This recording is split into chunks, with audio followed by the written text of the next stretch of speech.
Baruch Rabotai, Besorot Tovot et Shavua Tov. Nous sommes aujourd'hui le 9, le mois de Cheshvan. Demain soir, c'est la Iloula de maman Rachel.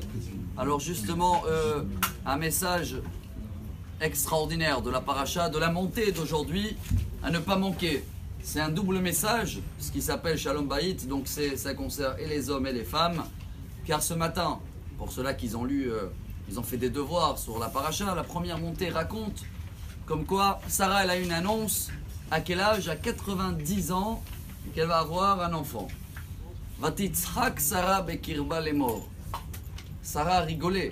Yitzhak, ce riz, ça va porter le nom d'Yitzhak.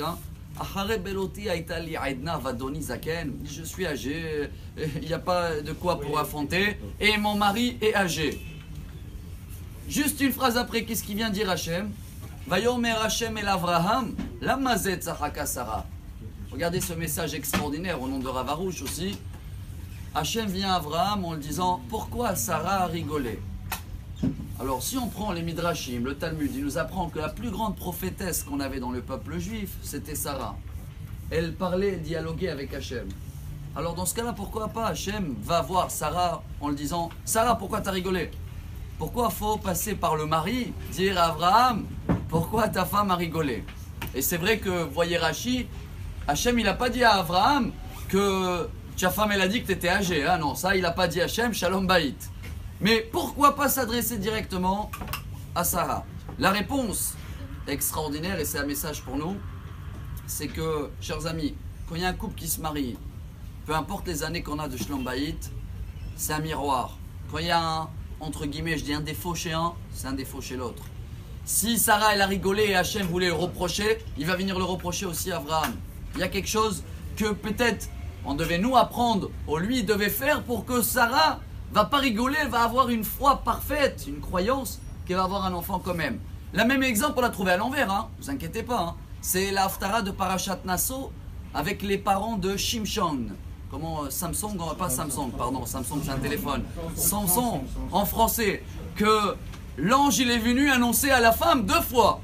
Et le mari il a dit Manoah, il s'appelait le père. Et moi je suis où? Il est parti courir après l'ange.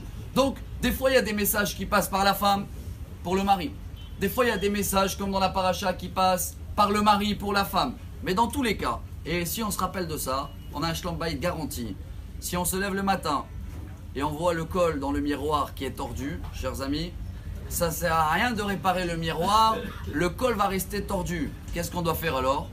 Bah réparer nous-mêmes et hop, le miroir s'arrange. Ce qui veut dire que chaque fois qu'on voit quelque chose qui ne nous plaît pas de l'autre côté, il faut d'abord qu'on voit bien est-ce que c'est quelque chose à réparer chez nous.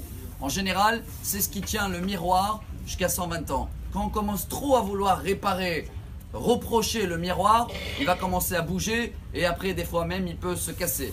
Alors venez, on tient nous tous à avoir un bon Shalom Bayit, à chacun réparer des choses qu'il voit chez l'autre qui peuvent être chez lui. Et dans ce cas-là, Bezrat Hashem, quand il y a un bon Shalom Bayit, on a une très bonne semaine et des très bonnes nouvelles.